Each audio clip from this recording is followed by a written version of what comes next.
అగస్త్య మహర్షి ఒక మాట అన్నారు, రామ నిజానికి రావణుడు కాదు గొప్పవాడు, ఇంద్రజిత్. ఇంద్రజిత్ అంతటి ప్రమాదకారి లోకంలో ఇంకొకడు లేడు. ఇంద్రజిత్ నిగ్రహింపబడ్డాడు కాబట్టి రామరావణ యుద్ధంలో యుద్ధం పూర్తయింది.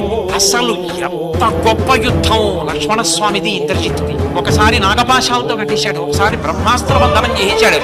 ఇక కాని ఇంద్రజిత్ వచ్చాడా ఇక ఎవరు నిలబడరాయి. అంత భయంకరమైన పరిస్థితుల్లో ఎన్ని అస్త్రాలు ఉన్నాయో అన్ని అస్త్రాలు ప్రయోగించాడు. ఇంద్రజిత్ నిహతుడు కాలేదు. ఆఖరణ అసలు ధనుర్వేదంలో లేనటువంటి ఒక మంత్రాన్ని ప్రయోగించాడు. మా అన్నగారి మీద ఉన్న అపవాదులు అబద్ధం, మా అన్నగారి పరమ సత్యమూర్తి అయితే ఈ ఇంద్రజిత్తు పడిపోవు కాక. అదే శ్రీరామాయణానికి మూలమంత్రం అయిపోయింది. లక్ష్మణస్వామి నోటి వెంట వచ్చిన శ్లోకం చదివి బాణం వేశాడు, కంఠం తెగిపోయి శిరస్సు కింద పడిపోయింది ఇంద్రజిత్తు.